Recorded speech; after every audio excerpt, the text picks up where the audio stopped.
Bismillahirrahmanirrahim. Assalamualaikum warahmatullahi wabarakatuh. Selamat pagi dan salam sejahtera untuk kita semua. Berjumpa kembali di mata kuliah konsep dasar pendidikan anak usia dini. Pada pembahasan kita kali ini kita akan membahas tentang alat permainan edukatif atau yang sering disebut juga dengan APE. Alat permainan edukatif atau APE merupakan segala sesuatu yang dapat digunakan sebagai sarana atau peralatan untuk bermain yang mengandung nilai edukatif dan dapat mengembangkan seluruh kemampuan anak. Jadi, teman-teman mahasiswa, kuncinya adalah alat atau sarana permainan untuk bermain anak yang memiliki nilai edukatif atau nilai pendidikan, maka itu bisa disebut sebagai APE seperti itu. Nah, alat permainan edukatif ini memang sengaja dirancang untuk kepentingan pendidikan. Artinya tidak serta-merta apa yang ada di lingkungan atau apa yang dibuat oleh manusia itu bisa menjadi APE, tergantung dari kepentingannya ya. Ketika itu dirancang memang untuk pendidikan, untuk mengembangkan bakat, mengembangkan potensi, kemudian membantu tumbuh kembang anak, maka itu bisa dikatakan sebagai alat permainan edukatif. Adapun dalam memilih alat permainan edukatif yang baik untuk anak, ada beberapa hal yang perlu dipertimbangkan ya. Yang pertama, pemilihan alat itu harus sesuai dengan RPPH ya. Rencana pelaksanaan pembelajaran hariannya. Jadi harus sesuai. Hari ini kita membahas tentang tema apa? Nah, kira-kira dengan tema yang kita bahas, ini cocok menggunakan alat permainan edukatif yang mana gitu. Nah, ini perlu disesuaikan dengan RPPH-nya.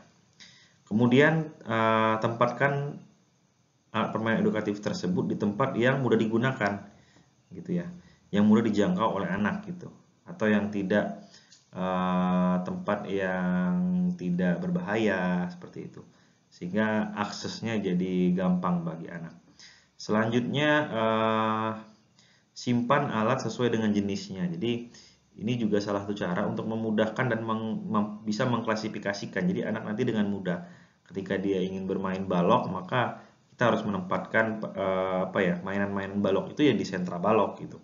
Ketika kita ingin memulai permainan atau ingin mengajak anak bermain seni, maka di sana di sentra itu permainan yang mengandung nilai seni kita tempatkan di situ gitu. Ketika anak ingin main Play-Doh, maka tempatnya di sini supaya lebih memudahkan sebenarnya dan mampu mengidentifikasi, mengklasifikasikan alat-alat permainan itu sesuai dengan jenisnya. Kemudian alat-alat tersebut perlu digilir atau ditukar-tukar secara berkala. Gitu. Maksudnya digilir ini anak juga harus mampu mencoba semua sentra permainan seperti itu ya. Kemudian juga penempatannya juga harus tepat gitu ya, penempatan alatnya. Kemudian juga perlu pengecekan secara berkala. Kalau perlu posisi sentranya seberapa bulan itu dirubah ya, untuk membuat suasana jadi lebih fresh gitu. Dan juga sebagai alat kontrol APE tersebut apakah dirawat atau dipelihara dengan baik atau tidak gitu.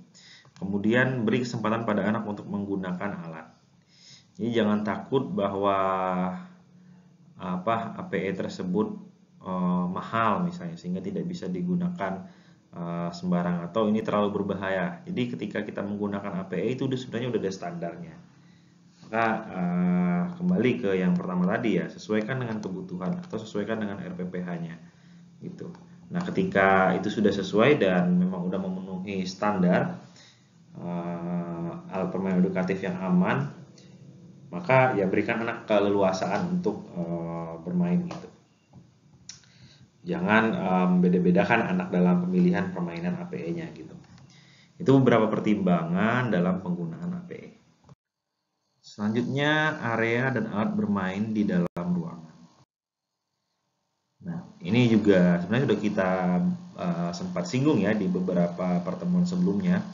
Jadi idealnya di setiap satuan PAUD itu ada beberapa sentra ya.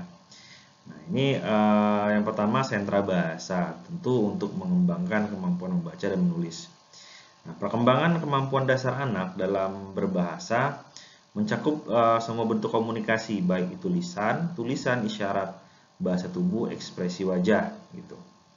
Kemudian bisa adapun alat yang bisa digunakan untuk mengembangkan sentra bahasa ini ada komputer, televisi, tape recorder, laboratorium bahasa, buku-buku cerita bergambar, papan flanel, alfabetik puzzle, alat bermain telekomunikasi dan sebagainya gitu. Yang tentu saja kegunaannya untuk mengembangkan kemampuan bahasa anak gitu.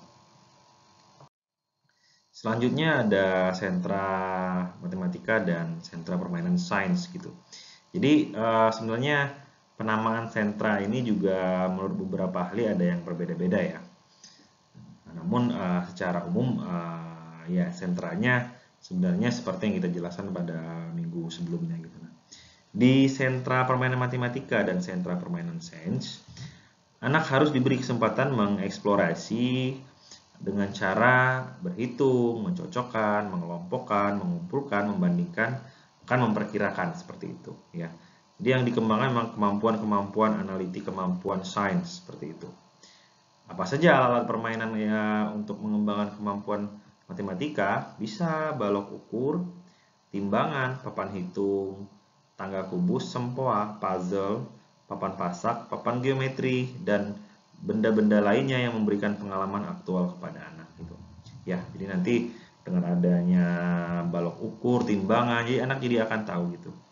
Ini menunjukkan angka berapa, ini menunjukkan bentuk apa, ini ada berapa jumlahnya kalau puzzle misalnya.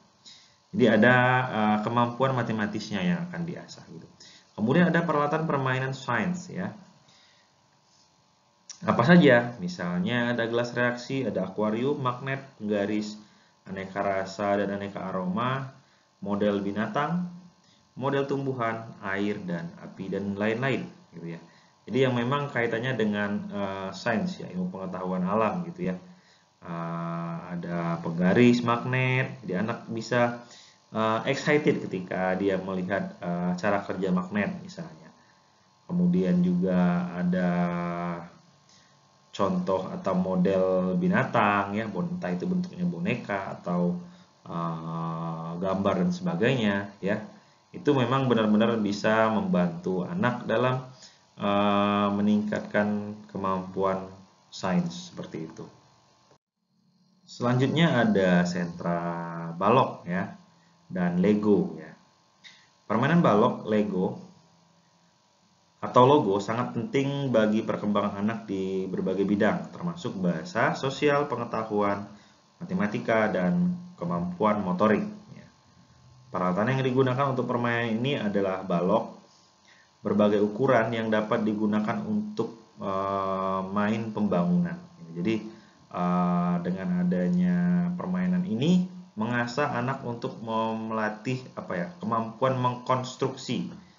Ya, membentuk apakah balok ini, membentuk apakah Lego ini.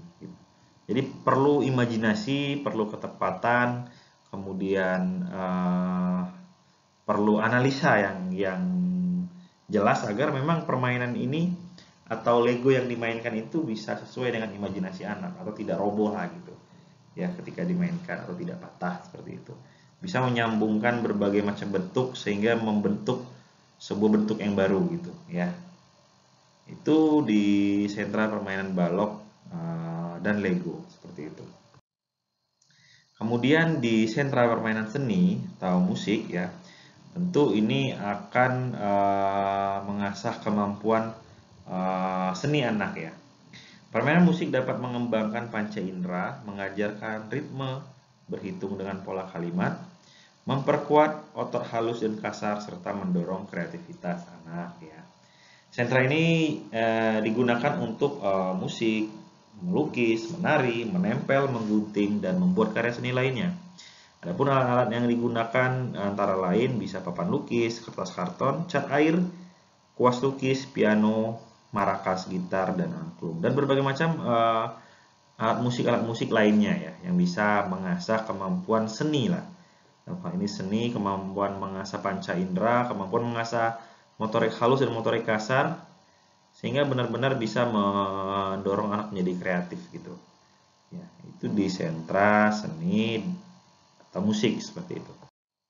Selanjutnya ada juga sentra pendidikan jasmani ya. Jadi beberapa ahli menganggap ada sentra pendidikan jasmani juga gitu. Sentra ini bertujuan untuk mengembangkan fisik dan motorik kasar ya, melatih gerakan fisik dasar, melatih keseimbangan.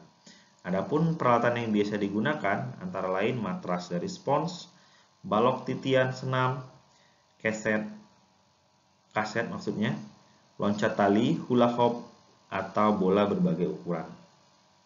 Nah, memang di sentra permainan pendidikan jasmani ini ya, yang paling ditekankan adalah kemampuan fisik dan motorik kasar, ya, terutama yang berkaitan dengan gerak, gitu ya, berkaitan dengan gerakan seperti itu.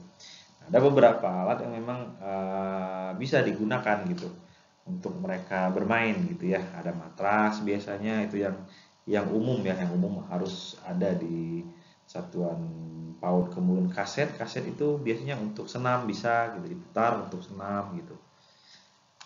Jadi itu yang di sentra permainan pendidikan jasmani. Selanjutnya ada sentra agama. Nah, sentra ini dirancang untuk menanamkan kepada anak tentang nilai-nilai agama, ya, nilai-nilai moral dan budi pekerti, ya. Karena ya agama yang ada di Indonesia ya, itu rata-rata memang mengajarkan kebaikan ya, mengajarkan tentang hal-hal yang baik seperti itu. Adapun peralatan yang biasa digunakan antara lain maket-maket rumah ibadah ya, kayak apa ya, cosplay gitulah ya, atau pajangan-pajangan seperti soal di rumah ibadah gitu.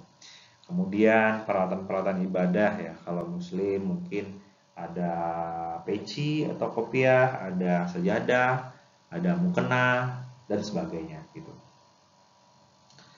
Gambar atau poster untuk bacaan atau doa, kemudian gambar-gambar yang memang menunjukkan nilai-nilai moral atau nilai-nilai budi pekerti gitu.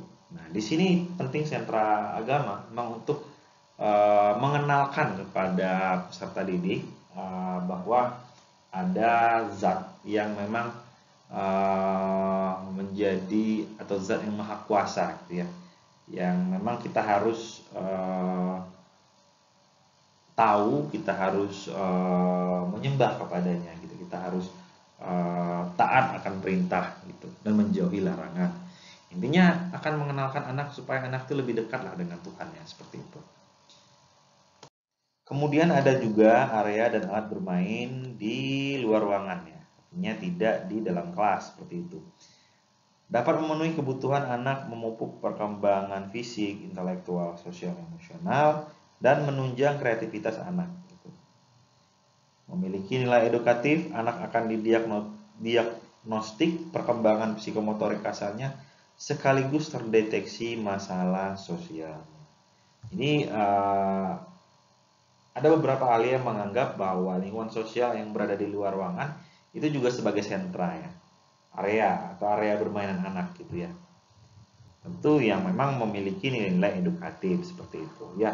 Macam-macam, kalau di luar ruangan kan bisa kita ajak mereka kunjungan ke mana gitu, ke tempat tertentu, ke kebun binatang, bisa ke kantor polisi, bisa ke puskesmas, bisa ke kantor pos gitu. Nah, di sana nanti akan melatih berbagai macam perkembangan yang ada pada anak, mulai dari fisik, intelektual, sosial, emosional, dan kreativitas tentunya gitu ya. Nah, hal-hal semacam ini tentu memiliki nilai-nilai edukatif ya, sehingga memang akan mempengaruhi kemampuan-kemampuan yang dibutuhkan dalam perkembangan anaknya.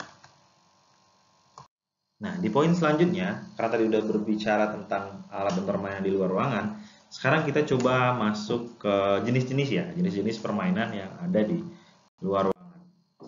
Yang pertama itu permainan pasir. Nah, di beberapa sekolah atau di satuan PAUD itu menyediakan bak pasir ya untuk anak bermain pasir gitu. Ya. Belajar mengenai tekstur kasar.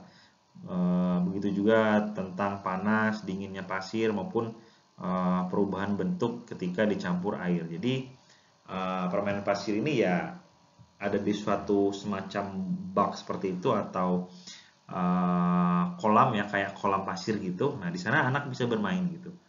Ya, mungkin nanti ada bak, skop, kemudian ada botol, cangkir dan sebagainya, sehingga mereka bisa membentuk berbagai macam bentuk ya dari pasir gitu. Kemudian juga dia bisa tahu apa ya, pasir itu kalau disentuh, kalau diinjak itu seperti apa rasanya, kemudian apakah dia panas atau dingin, dan perubahan bentuk ya ketika dia dimasukkan ke dalam bak atau ember, maka bentuknya akan menyerupai penampangnya dari ember tersebut gitu. Nah, hal-hal semacam ini tentu bisa melatih berbagai macam kemampuan anak ya, kemampuan motorik, kemudian kemampuan intelektualnya juga gitu, sehingga dia jadi bisa berimajinasi nih mau membentuk apa dari pasir ini gitu. Selanjutnya ada permainan mandi bola ya. Anak akan belajar mengenal konsep warna, bentuk, dan juga menentukan arah jika anak melempar bola gitu. Ini yang penting dari permainan mandi bola. Selanjutnya ada permainan perosotan. Anak akan menikmati sensasi ketinggian saat berada di puncak perosotan. Dalam hal ini, motorik kasar anak betul-betul teruji ketika anak naik tangga dan menjaga keseimbangan tubuh. Seperti itu ya. Jadi ada perkembangan-perkembangan motorik yang memang dilatih ya, latih kepada anak gitu. Jika tersedia, pilihan mana yang akan kita pilih? Perosotan berbahan fiber, plat, kayu, atau tembok gitu. Nah, ini kembali lagi dalam pemilihan ini ya banyak pertimbangan yang bisa kita lakukan ya, mulai dari anggaran, mulai dari kondisi ruangan, kemudian juga mulai dari bahan yang dibutuhkan gitu ya, disesuaikan dengan bentuk ruangannya, kemudian disesuaikan dengan anaknya juga gitu ya. Sehingga memang dalam pemilihan-pemilihan seperti ini ya perlu berbagai macam pertimbangan. Selanjutnya ada ayunan ya.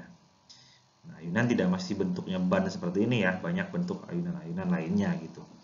Nah, anak dilatih untuk mempertajam kemampuan kontrol diri ketika ia berayun terlalu cepat maupun terlalu lambat gitu. Ya. Nah, apa nilai tambah ayunan dengan bahan dasar ban tali dan barang bekas? Tentu kita mengajarkan anak tentang pemanfaatan barang-barang bekas jadi lebih berguna ya, sehingga bisa mengurangi sampah gitu. Kita lebih aware terhadap lingkungan juga gitu, dan memiliki nilai ekonomis gitu ya.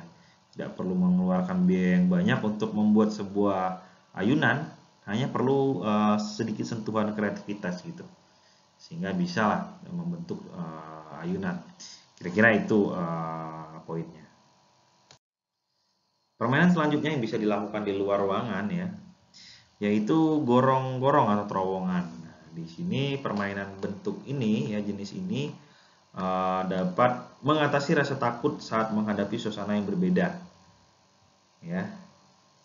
Yang akhirnya akan menjadi tantangan tersendiri bagi anak untuk mengasah kemampuan beradaptasinya. Jadi di permainan gorong-gorong ini kan ada banyak bentuk nih ya.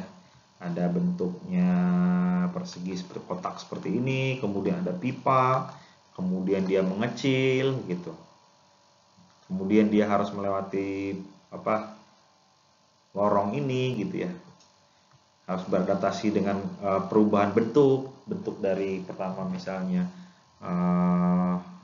kubus seperti ini kan, agak luas, tiba-tiba jadi sempit gitu. Kemudian keluarnya juga agak sempit. Maka perlu penyesuaian gitu. Inilah yang melatih anak dalam menghadapi berbagai macam situasi seperti itu. Kemudian ada balok keseimbangan atau stepping. Nah, stepping ini biasanya melatih keseimbangan ya.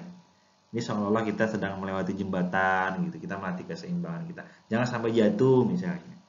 Dengan hanya satu atau dengan dua, maka ya itu tadi. Ini memang benar-benar melatih imajinasi dan keseimbangan ya, keseimbangan anak seperti itu. Selanjutnya ada jala atau jaring. Anak beradaptasi dengan ketinggian, mengasah kemampuan motorik, rasa percaya diri, keberanian maupun koordinasi keseimbangan tubuh. Nah, dengan jala atau jaring ini tentu ada beberapa yang diasah ya kemampuan anak, terutama yang kaitan dengan motorik gitu.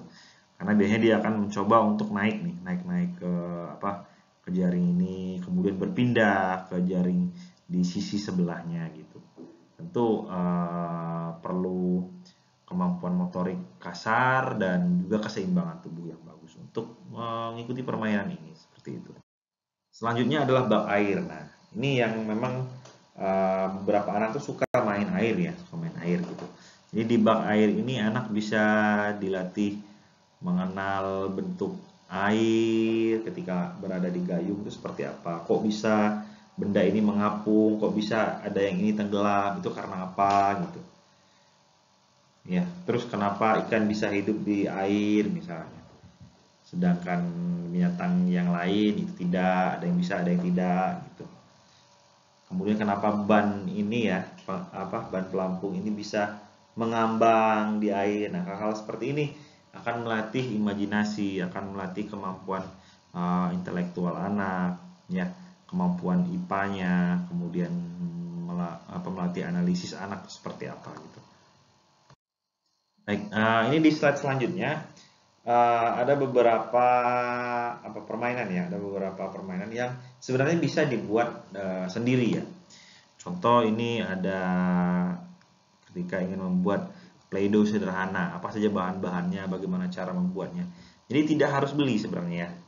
Terutama kan di masa pandemi kemarin itu kan teman-teman juga di pertemuan sebelumnya sudah diperlihatkan ya, bagaimana guru mengajar secara daring dan meminta anak untuk membentuk seperti apa yang guru bentuk gitu dengan barang-barang yang ada di rumah gitu ya, yang tidak harus beli jadi tapi buat sendiri. Nah, ini juga bisa dilakukan sendiri atau dibuat sendiri ya, Play-Doh gitu. Bahan-bahannya ada cangkir, tepung, minyak sayur, garam, pewarna. Itu tadi permainan yang memang bisa dibuat sendiri. Kemudian juga ada ikan ya, bukan ikan asli. Jadi ini permainan yang kita seolah membuat ikan lah, buat ikan gitu. Nanti ada plastiknya, ada pembolong kertas, staples, benang kasur, karton, gunting, lem, lidi. Jadi nanti akan membentuk seperti ikan seperti itu. Kemudian lampion juga bisa kita buat sendiri ya, dengan bahan-bahan botol bekas, pompa balon, benang kasur, lidi, gunting dan sebagainya.